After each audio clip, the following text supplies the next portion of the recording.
Bila kita terima, kalau kita terima air ini memang air yang enak, yang lazat, yang memang manfaatnya besar, ada bersedia terbuka selera dah.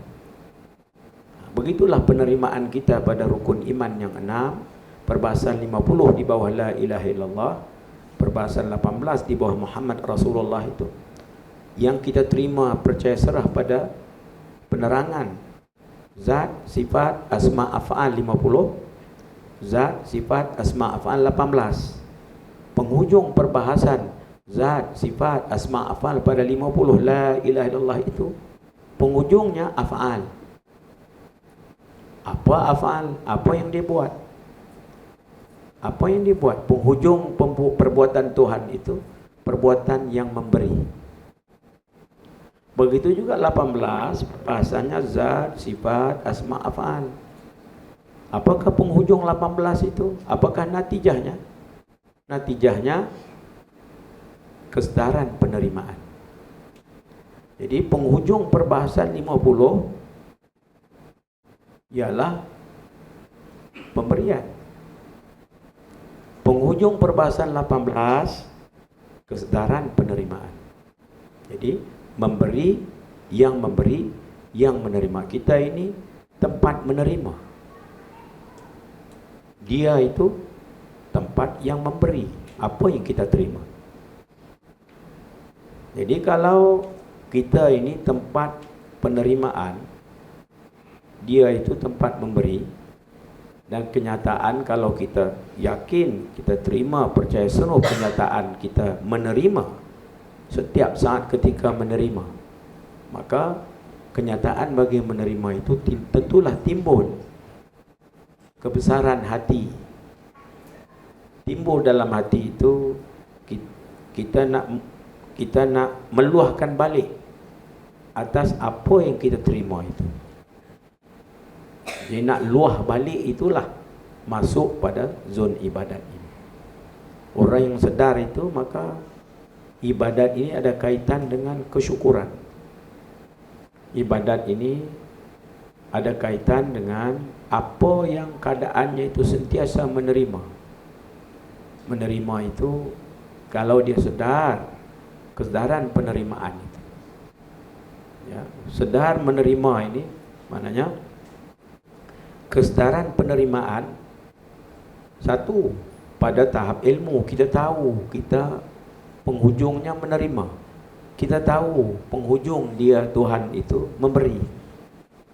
Jadi pada tahap ilmu kita tahu kita menerima, dia memberi. Tapi satu kesedaran lagi, di samping sedar kesedaran penerimaan, juga mesti sampai kesedaran itu kepada kesedaran menyaksi penerimaan itu. Kita tahu pada akal, pada ilmu kita menerima, dia memberi. Tapi adakah kita menyaksikan pemberian itu? Itu satu lagi tahap kesedaran. Kalau sudah ada kesedaran itu menyaksi pemberian, satu tahap lagi mengalami, merasai pemberian. Jadi kesedaran tiga lah. Kesedaran penerimaan, kesedaran menyaksi penerimaan, kesedaran mengalami, merasai penerimaan. Kadang kita kebanyakan kita dah tahu, memanglah tak boleh nak nafi lagi, kita menerima, dia memberi. Tapi adakah kita saksi penerimaan itu setiap saat dan ketika? Jadi menyaksi pemberian itu, ini bahagian syuhud lah, ini bahagian muraqabah lah, ini bahagian pusatan tumpuan lah. Tahu dah tahu. Tapi lama mana dapat kita pegang pusatan tumpuan tentang kenyataan ilmu yang menerangkan dia memberi, kita menerima. Kesedaran kita tentang penerimaan pemberiannya itu, dapatkah kita pegang lama masa dalam mendepani usik ganggu kacau?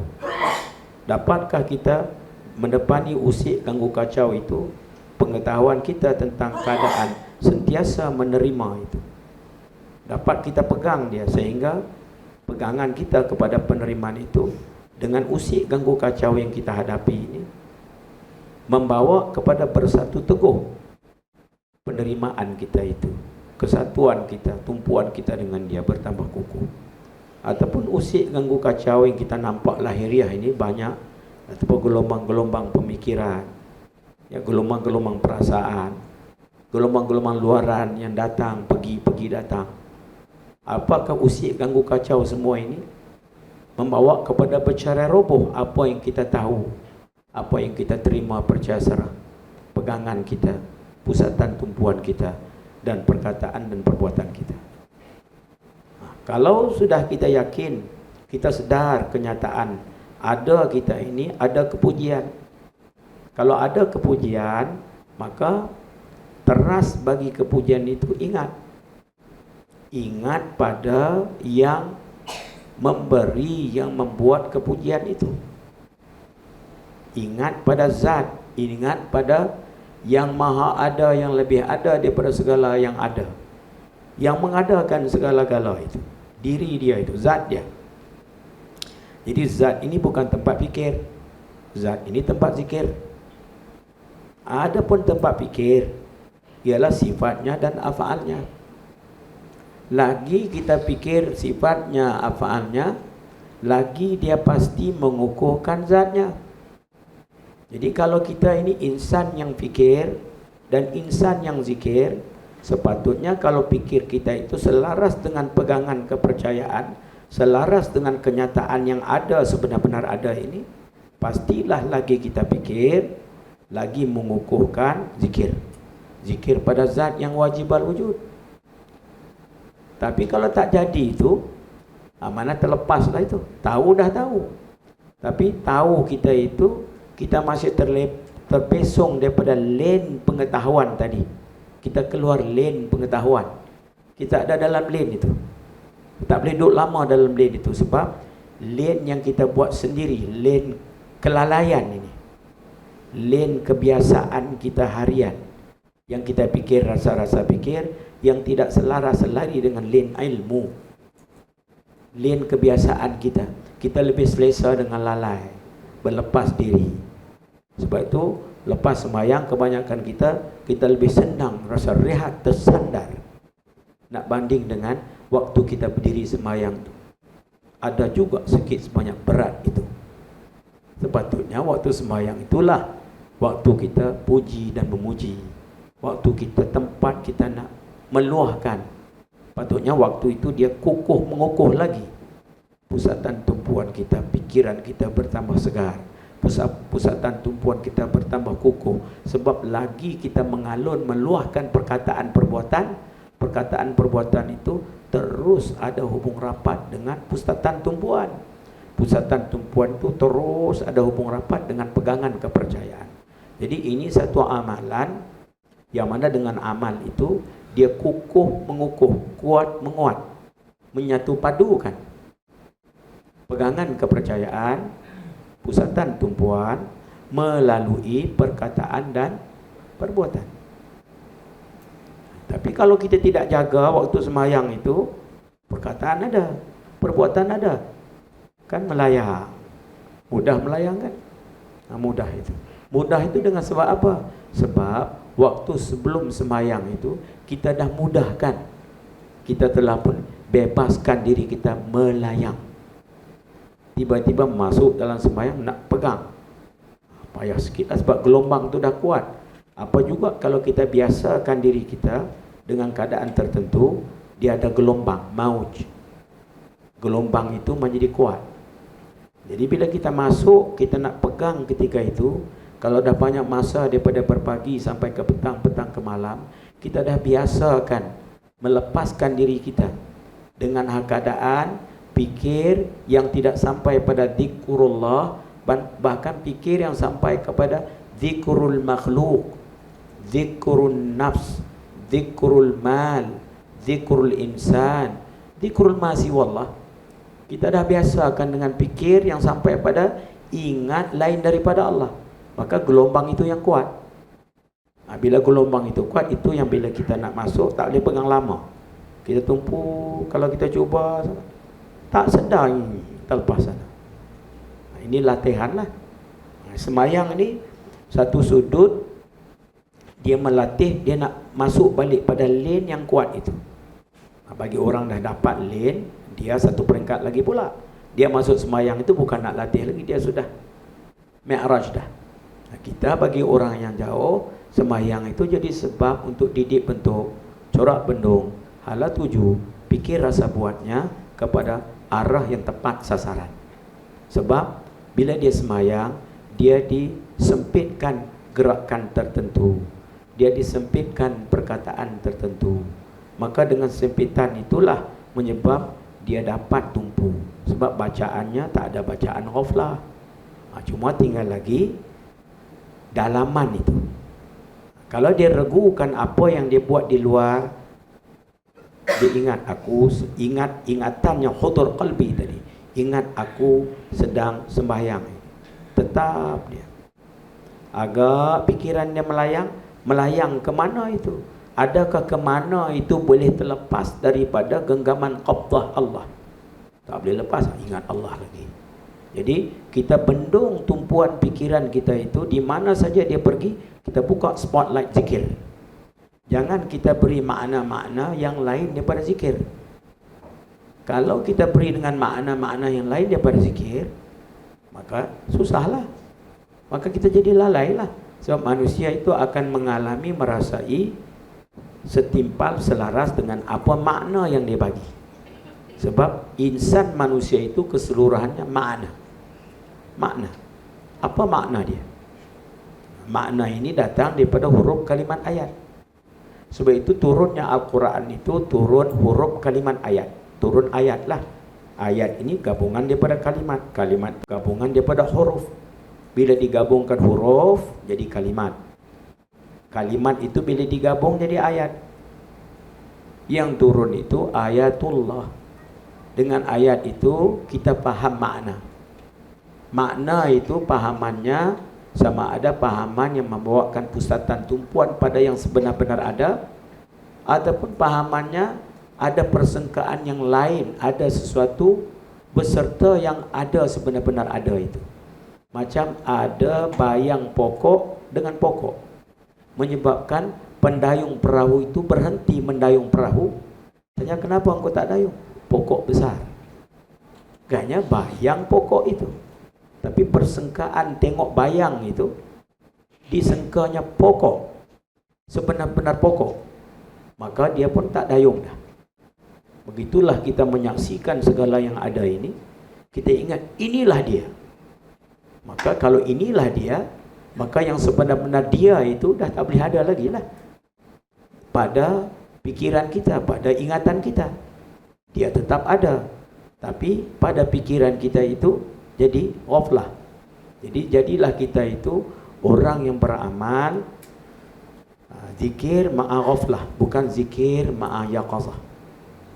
Zikir makna pada zahir nampak kita berzikir, kita bersemayang, tapi pada batin hati ada ghaflah. Setengah orang pada zahirnya dia semayang, tapi batinnya ada yaqazah, ada kesedaran. Yang kita nak buat latihan semayang ini supaya kita nak masuk bila bab ibadat semayang ini hal keadaan hadir. Dan kalau kita sudah yakin kenyataan alam ini ham, bukan lau, kepujian. Kalau kepujian, mana manusia ini kalau dia berada di bilik kepujian, apakah dia akan merasai kekejian? Kalau kita masuk satu bilik, masuk dalam bilik itu tak ada sudut yang boleh kita keji. Semuanya puji belaka. Apa yang kita alami rasai pada ketika ada dalam bilik itu? Puji atau keji? Begitulah Allah jadikan alam ini keseluruhannya puji. Allah jadikan kita alam insan daripada hujung kaki hujung rambut itu semuanya puji. Mutlak. Jadi kalau kita itu puji, kenapa patut kita mengalami merasai lain daripada puji? Dan puji ini satu benda yang berharga. Sebab itu satu benda yang berharga, nilai yang bernilai, yang bermutu, yang berharga. Apa juga kalau benda itu bernilai, berharga, bermutu, kita puji atau keji? Jadi puji ini masuk pada nauk benda yang berharga. Kalau kita sedang membuat puji, Kita buat senang berharga atau benda yang tak ada nilai itu? Kalaulah kenyataan semayang, keseluruhan amal-amal semayang daripada qalbinya, qaulinya dan fi'linya, kenyataan puji, kalau puji berharga, bernilai, bermutu atau tidak? Tak ada lagi. Jadi kalau begitu, kalau kita mengamalkan pada satu amalan yang mana amalan itu ada kaitan dengan benda yang paling berharga, paling bermutu, paling bernilai, lagi kita mengamalkan benda itu, patutnya apa yang patut kita rasa halnya? Bernilai ataupun tidak bernilai? Tapi tengok hal kita bila lepas semayang, mana halnya? Itu membuktikan waktu kita semayang, pusatan tumpuan kita lepas. Latih waktu kita semayang itu, ingat, pusatkan tumpuan. Apa yang kita dengar, apa yang kita baca, niat kita masuk semayang itu, daripada qalbinya, daripada qaulinya, daripada fi'linya, semua itu bendungan-bendungan yang menyenangkan supaya pusatan tumpuan itu tertegak. Sehingga ayat mengatakan wa aqimis salata lidzikri. Sembahyang itu lidzikri, tak lain melainkan mutlak zikir. Tak ada ghaflah di situ. Sama ada qaulinya, fi'linya, qalbinya, semuanya zikir. Tapi boleh pula manusia itu dah buat semua mutlak zikir, keluar tak zikir juga. Jadi ghaflah pula, bertambah ghaflah pula lagi. Nah ini maknanya bila kita masuk dalam zon semayang ini, kita mesti pastikan masuk pada zon semayang itu, hal keadaan kita masuk itu, mana masuk kita ini, penyedaran kita dah sampai pada kesedaran puji dan memuji itu. Nak menzohirkan kesyukuran, dan dengan menzohirkan kesyukuran itu, apa berlaku pada insan ketika itu? Tunduk, bangkit, berdiri dan duduk dalam semayang itu, qauli fi'li qalbinya, dia mengukuhkan kekuatan daya tahan dua. Gerak semayang ini, dia mengukuh kuatkan kekuatan dafa dan jalb, mana kekuatan tolak dan kekuatan tarik. Yang mana kekuatan tolak tarik inilah menjadikan fungsi manusia itu sihat wal afiyah. Kekuatan tolak, kekuatan tarik. Macam jantung juga. Semayang ini dia ada kekuatan itu. Sebab semayang ini satu daripada makna semayang itu doa. Ya, apa makna doa? Doa dengan mana? Doa ini dengan mana? Bila kita sebut kalimah doa itu ada makna izharul abdu al-iftiqaru ila Allah Ta'ala wal bara'atu min haulihi wa quwwatihi ila haulillahi wa quwwatihi. Satu makna. Satu makna lagi doa dengan makna munadatullahi ta'ala lima yuridul abdu min jalbi manfaatin au daf'i madaratin. Mana menyeru hamba itu kepada Allah. Kenapa dia seru itu? Karena berkehendak dia. Berkehendak apa? Berkehendak menolak segala yang kacau-kacau, yang mudarat, dan berkehendak kepada segala yang manfaat itu datang. Jadi berdiri semayang, qauli, qalbi, fi'li semayang ini ada makna doa. Doa dengan makna am. Selagi mana satu orang itu berdiri semayang, selagi itulah dia sedang seolah berkata, ya Allah, apa juga manfaat datang, apa juga mudarat pergi, dengan makna kita ada kekuatan untuk mendepani. Jadi kita ingat, oh tolak mudarat, keluar-keluar bab kena mudarat. Macam mana pula walaupun kena mudarat, Allah bagi kekuatan untuk mendepani mudarat itu. Maknanya manfaat datang, mana manfaat memang akan datang, mudarat pasti akan datang, sebab ini tempat malam dan siang. Jangan kita salah fahaman, oh ini bila sembahyang manfaat datang, mudarat pergi. Maknanya mudarat jangan datang lagi, tak boleh datang. Mudarat itu pasti datang. Dalam mudarat ada manfaat. Dalam manfaat ada mudarat. Betapa banyak yang orang dapat manfaat kekayaan, jadi jauh dengan Tuhan. Mudarat itu. Betapa banyak orang dapat kemiskinan, dan kemiskinan itu dekat dengan Tuhan. Manfaat itu. Jadi, maknanya jangan kita pandang manfaat mudarat itu semata selapis. Makna dikendaki di sini, manfaat mudarat ini kita ada makna bagi manfaat. Makna bagi mudarat. Mana bila datang mudarat itu, kita tahu nak tangani, kita boleh olah mudarat itu kepada manfaat. Bila datang manfaat itu, kita bijak mengolah manfaat itu kepada lebih manfaat.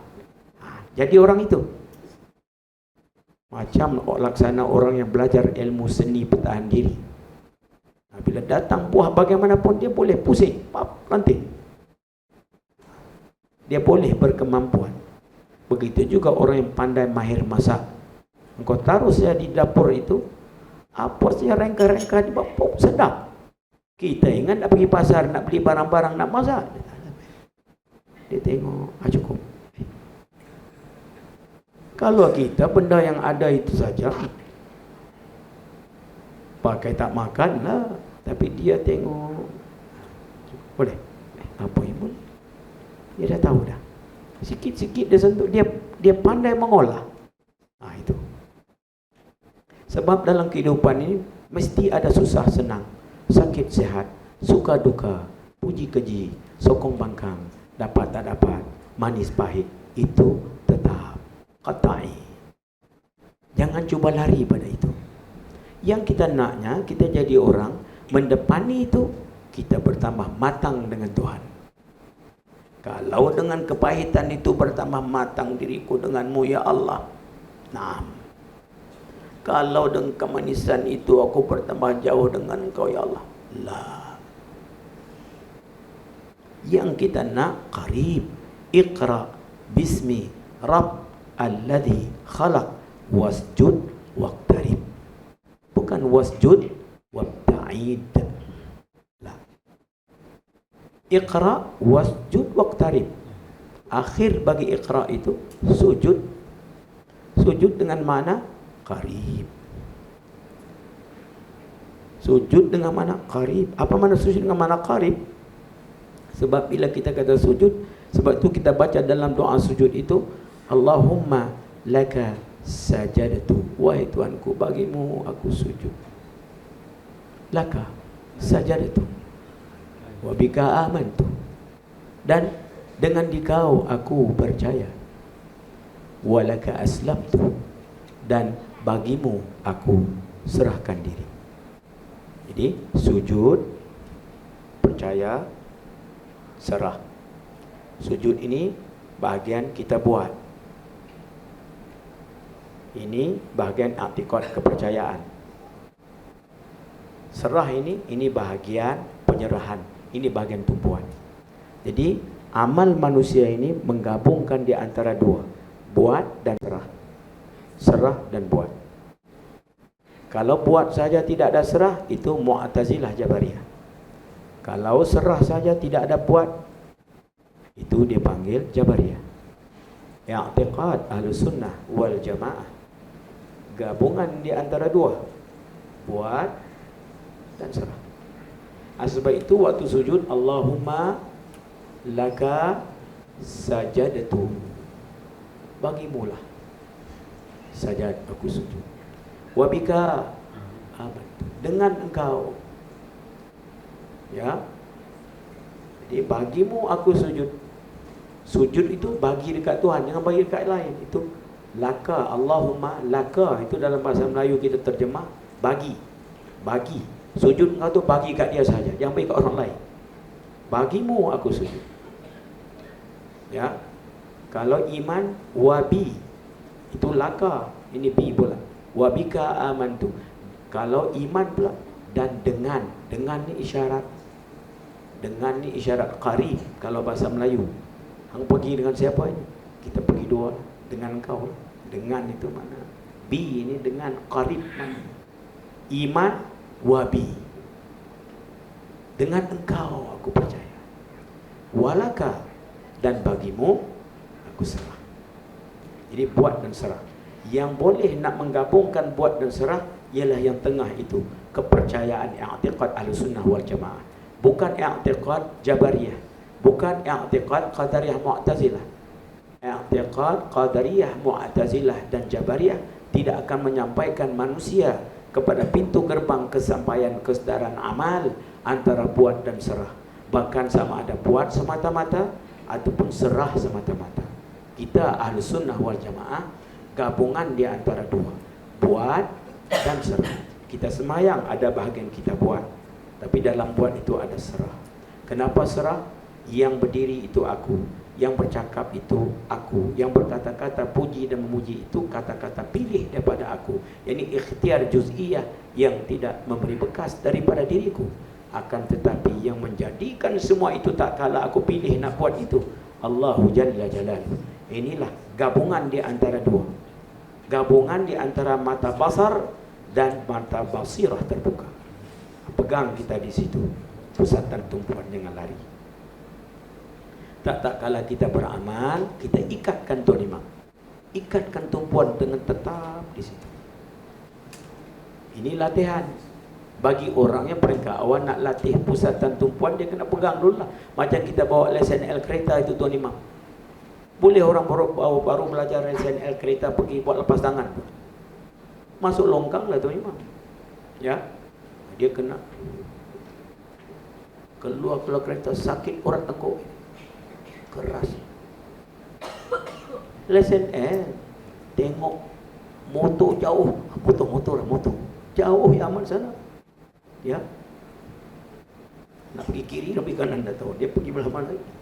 Ya, kebimbangan gitu ya. Baru lesen L, ya, jadi bila lesen dia kena amati lebih. Begitulah kita masuk semayang baru lesen L. Jaga, ya, berjaga-jaga, mana? Awas, perhati, jaga, pelihara, kawal. Supaya dengan awas perhati itu kita terjaga dan kita terkawal daripada oplah, lupa lalai, terlepas, bahkan hadir ingat tumpu masuk di dalam diri kita. Ya, baik. Jadi bila kita baca Allahumma lakas sajadatu wa bika amantu wa laka aslamtu, sajada, telah sujud. Sajada dengan mana telah sujud, yakni kita dijadikan oleh Allah Subhanahu wa taala, diri kita, ain kita ini diadakan kita itu dengan adanya kita itu ada supaya sujud. Jadi engkau sujud tak sujud, memang sel engkau itu memang dicipta untuk sujud. Sajada, habis, jangan lari dah, tak boleh lari.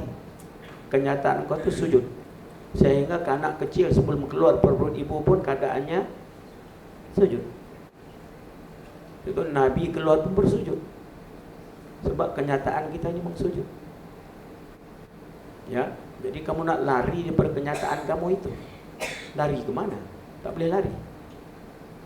Macam kita nak lari daripada bayang kita, boleh? Tak boleh. Kalau lari pun dia ikut lagi. Ya, tak boleh. Terima kenyataan itu. Sajada itu mana? Sajada wajhi alladhi, sajada wajhi alladhi khalaqahu, telah sujud oleh diriku, ainku, keseluruhanku sujud. Dan kenyataan alam ini, kalau Allah buka kenyataan kebenaran alam ini, dapat kita lihat keseluruh alam ini macam orang sujud, tetap dengan Tuhan Allah. Sebab itu orang waktu sujud itu waktu yang paling kuat yang kita dapat bantuan Allah ketika sujud, tuan imam. Sebab itu waktu sujud lazimkan bagi lama duduk senyap, rehat di situ, serah mutlak di situ, puji di situ, dan rela di situ. Tak ada ingat nak pergi mana-mana, kosongkan semua, tak nak apa dah. Yang nak sujud mutlak, seolah kita dengan satu alam ini bersatu dengan alam ini, keadaan sujud, membesarkan Allah, mengagungkan Allah, memuliakan Allah. Dan agung, besar, mulia, tinggi meninggikan Allah itu, dengan kenyataan itu segala sel-sel kita ini diberikan barakah. Betul, orang kalau semayang macam itu, nanti dia keluar semayang, nanti segar dia. Macam kita, kalau kita tidur, sebagaimana tidur nyenyak, tak ingat apa satu waktu tidur yang amat nyenyak, bila kita bangun itu segar atau tidak Tuan Imam? Itu tidur Tuan Imam, tidur. Kita menghadap bantal dan katil, tilam. Ini menghadap Allah. Kalau kita menghadap dia betul-betul, sajada wajhi alladhi khalaqahu, mana telah sujud oleh diriku pada yang menciptakan aku, khalaqahu, wa sawwarahu, yang membentukkan diriku, wa syaqqa sam'ahu, dan yang membukakan pendengaranku, wa basarahu, dan yang membukakan penglihatanku. Syaqqa ini macam Nabi belah bulan, itu syaqqa, mana split, itu syaqqa. Sebab pendengaran ini berlaku, dia akan terbuka. Terbuka kita dapat dengar. Begitu juga mata terbuka, nampak. Siapakah yang membukakan pendengaran dan penglihatan itu? Allahu Jalla Jalaluhu. Inilah dua unsur, pendengaran dan penglihatan ini, dua unsur kita dapat maklumat. Jadi waktu sujud kalau kita baca doa itu, Allah akan bukakan dua unsur ini mendapat maklumat yang masa Rabbani, maklumat yang masa uluhiyah nabawiyah, al-hasyar dan adalah hakikatul Quran. Empat perkara: uluhiyah, nabawiyah, al-hasyar, al-adalah. Yang mana al-hasyar ini dan juga al-adalah itu, dan juga uluhiyah dan nabawiyah ini ma'ani bagi Al-Quran yang ringkas. Bila sebut saja Al-Quran, satu ma'ani yang cukup padat jatuh, iaitulah uluhiyah, nabawiyah, al-hasyar, dan al-adalah. Ya, uluhiyah ini dua soalan besar semua manusia memikir. Dari mana semua ini datang dan siapa milik semua ini? Ini dijawab di bawah la ilaha illallah, uluhiyah. Itu soalan pertama. Manusia semua memikir. Tak kira engkau siapa juga, manusia sentiasa pemikir-pemikir besar sampai sekarang. Serata alam, mereka sentiasa memikir pagi, petang, siang, malam. Dari mana semua ini datang? Siapa milik semua ini? Itu dijawab di bawah la ilaha illallah, Allah. Dua soalan dah jawab. Soalan yang ketiga, manusia ramai berpikir, bagaimana kita tahu apa yang kita tahu? Bagaimana engkau tahu itu dan ini? Kau tahu bagaimana? Itu dijawab di bawah nabawiyah. Kita tahu apa yang kita tahu daripada Muhammad Rasulullah yang membawa risalah. Itu soalan yang ketiga tuan Imam. Soalan yang keempat, kemana kamu nak pergi? Fa'aina tazhabun? Kita nak pergi mana ini? Banyak kawan-kawan pun nampak dah balik dah, tak ada. Kawan-kawan lama setengah dulu yang dulu ada pun dah tak ada. Kalau dia pun dah tak ada, satu hari nanti mungkin aku juga pergi. Kemana nak pergi? Fa'aina tazhabun? Kemana? Itu dijawab oleh Al-Quran, Al-Hasyar. Kita menuju pada alam baqa, menuju pada alam yang kekal. Daripada alam fana menuju pada alam yang kekal. Al-Hasyar, hari perhimpunan. Baik, kalau begitu soalan ketiga, soalan yang kelima, apa yang sepatutnya kita buat? Sedangkan kita nak buat itu, tak nak buat ini, nak buat, nak buat. Apa yang sepatutnya kita buat? Al-adalah, buat sesuatu yang adil. Dan tidak ada yang lebih adil daripada berbuat ibadah. Mana adil itu meletakkan sesuatu kena pada tempat dia. Adillah itu. Kita letakkan mata pada apa yang penciptaan mata itu dicipta untuk. Kita letakkan dahi kita, apa yang diciptakan dahi itu untuk apa? Itu adillah itu. Jadi adil ini masuk pada ibadah. Maka 5 soalan besar semua manusia memikir pagi, petang, siang, malam dijawab oleh Al-Quranul Karim. Apakah 5 soalan besar itu, Imam? Pertama, dari mana semua datang? Kedua, siapa milik semua ini? Itu di bawah uluhiyah. Soalan yang ketiga, bagaimana kita tahu? Apa yang kita tahu itu dijawab di dalam Nabawiyah. Ini dijawab oleh Rasulullah. Kita tahu apa yang kita tahu daripada Rasul. Rasul tak ada sahabat, sahabat tak ada, orang ikut sahabat, sampailah kepada guru-guru kita yang tidak putus asilah itu. Ya, itu soalan yang ketiga. Soalan yang keempat, kemana kita akan pergi? Kita akan balik kampung kekal abadi. Itu Al-Hasyr. Ya. Dan yang kelima, apa sepatutnya kita berbuat? Berbuat keadilan, bukan kezaliman. Tapi akhir zaman dunia akan dipenuhi oleh kezaliman. Lantaran itu Quran menjadi sebab-sebab jalan keluar bagi umat. Turunnya Al-Quran, syahrul Ramadan alladhi unzila fihi Al-Quran. Turun Al-Quran itu, turun uluhiyah, nabawiyah, Al-Hasyr, Al-Adalah. Menjawab 5 soalan pikiran manusia. Dari mana semua ini datang? Siapa milik semua ini? Bagaimana kita tahu apa yang kita tahu? Kemana kita akan pergi? Apa yang sepatutnya kita berbuat? Ya, bila 5 soalan besar itu terjawab, jadilah manusia itu tegak lurus 2 kakinya, berjalan menuju Tuhannya dengan tidak ada lagi memandang kiri dan kanan. Bahkan semua keadaan, susah, senang, sakit, sihat, suka, duka, puji, keji, sokong, bangkang, pahit, manis, apa juga keadaan malam, siang, siang, malam itu, duduknya di luar, dalamnya, masuk bilik, keluar bilik, di mana saja dia pergi, keadaannya itu sentiasa kukuh mengukuh kenyataan itu. Sebab dia sudah sampai pada pikiran yang membawa kepada kebenaran, pikiran yang membawa kepada kecemerlangan, pikiran yang membawa kepada kebebasan. Kita buat ibadat malam ini, lagi mana kita buat ibadat, kita akan dapat kenyataan apa yang kita terang malam ini. Kenyataan apa yang kita terang malam ini, Allah akan campak dalam hati kita. Bukan sekadar kita tahu, kita jadi terus darah daging. Ini barakah daripada sembahyang. Ya, sebab itu waktu kita sembahyang, sembahyanglah dengan sungguh-sungguh. Sembahyanglah dengan keadaan kerelaan sungguh. Hadirkan hati itu, pusatkan tumpuan itu. Jangan sekali-kali sujud dengan sebaik-baik sujud, rokok dengan kesempurnaan. Setiap kita qiyam sembahyang itu, jangan kita ingat nak pergi pada rokok, rela dengan qiyam itu, tunggu di situ berhadapan. Tak ada ingat pergi mana-mana. Aku sudah sampai tempat kesampaian. Semua yang lain tempat itu lepas habis, serah, tak ada apa lagi dah.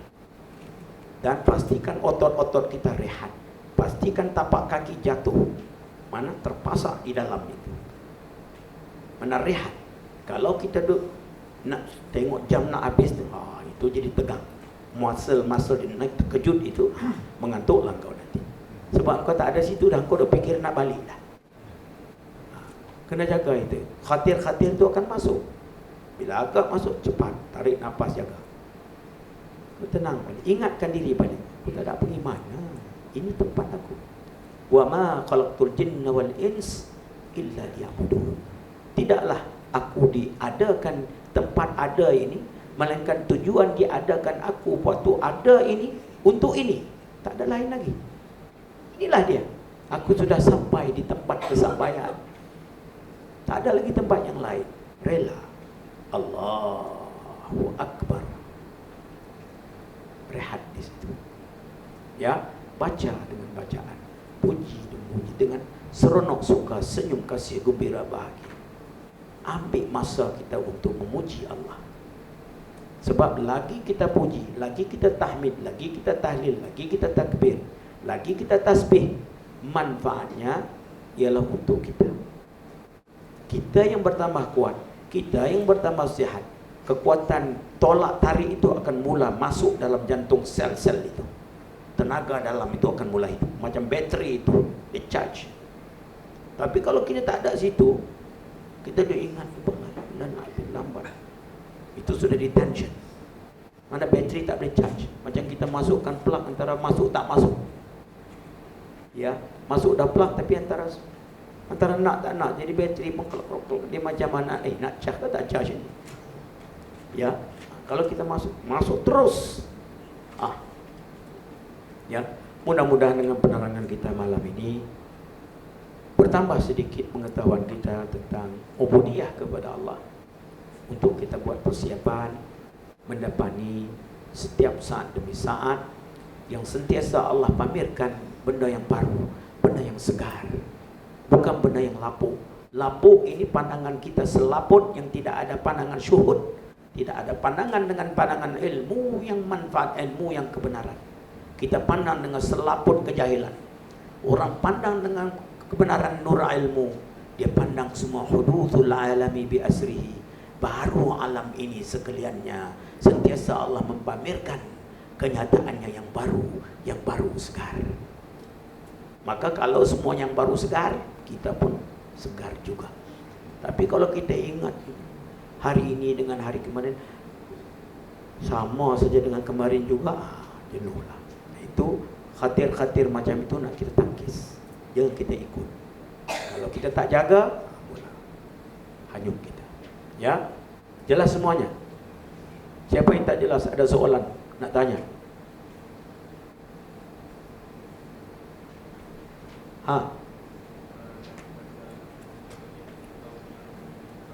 Ya. Contoh. Apa juga yang kita tahu? Engkau tahu bagaimana engkau tahu Tuhan itu ada? Nabi cakap. Ya, memanglah satu sudut itu akal menerangkan melalui mengkaji, ya, soal menyoal, kita buat bandingan kepada bandingan, menggunakan ukhuwah akal itu dapat juga ya jawapan itu. Jadi walaupun sudut hukum akal tahap-tahap yang tertentu menerangkan, satu penerangan dapat kita tahu apa yang kita tahu, tapi kemuncak pengetahuan kita tahu apa yang kita tahu ialah daripada Rasul. Sebab itu penghujung kesampaian yang paling tinggi orang yang berfikir ialah permulaan penyampaian Nabi. Faham? Mana satu orang kalau tak ikut ilmu Nabi, dia fikir sampai habis ketinggian fikir dia akan sampai permulaan apa yang Nabi cerita. Nampak? Orang pemikir botak kepala itu, ya, fikir semua, akhirnya dia sampai pada akhir dah habis dah, ialah permulaan khabaran Nabi. Betapakah akhir khabaran Nabi? Jadi bagaimana anda tahu apa yang anda tahu? Kita tahu apa yang kita tahu daripada khabaran Nabi. Nabi mengajar kita, kita jadi tahu. Memang tak Nabi satu sudut kita tahu melalui akal. Tapi yang paling tinggi pada sudut tahu apa yang kita tahu ialah daripada nakal, bukan akal. Akal membantu. Ya, akal membantu. Kalau tidak ada akal langsung, tak boleh faham juga nakal. Macam orang gila, tak boleh. Tapi kena ada juga akal itu. Tapi akal sahaja pun tak cukup. Macam kita ada mata sihat, tapi kalau cahaya tak ada, boleh lihat? Tak boleh juga.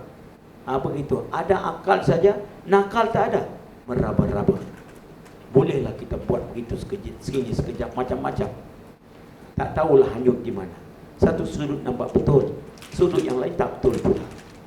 Tapi kalau akal dibimbing oleh nakal, macamlah kita mata yang sihat, ada cahaya. Nampak tak? Begitulah keadaan. Terang atau tidak jawapan itu? Ada lagi soalan yang lain? Ghafarallahu lahu wa liwalidayhi wa lil muslimina bi sayyidina mursalin wa awliya'i salihin. Nafa'ana Allah bihi wa iyyakum kama nafa'a bi aslih annahu jawadun karim wa la hawla wa la quwwata illa billahil azim wa an yaj'alahu khalisan liwajhil karim was sababan li fawzi bi jannatin na'im. Walhamdulillah. الصلاة والسلام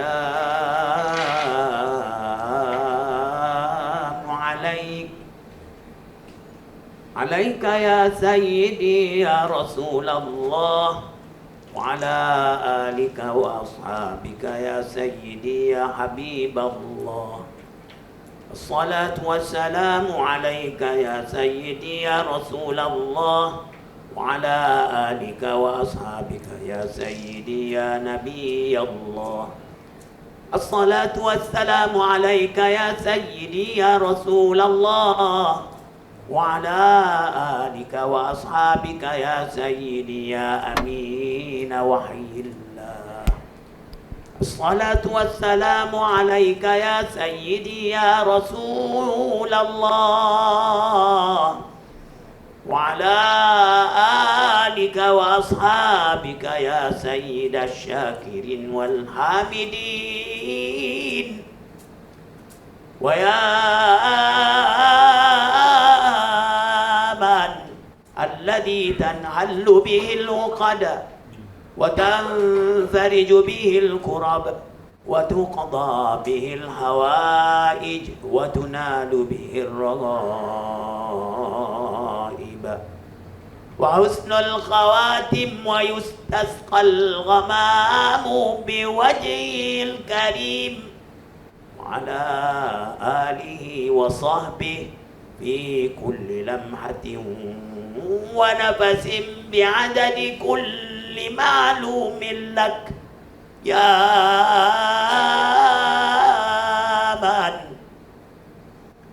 يا من أرسله الله تعالى رحمة للعالمين. الصلاة والسلام عليكم يا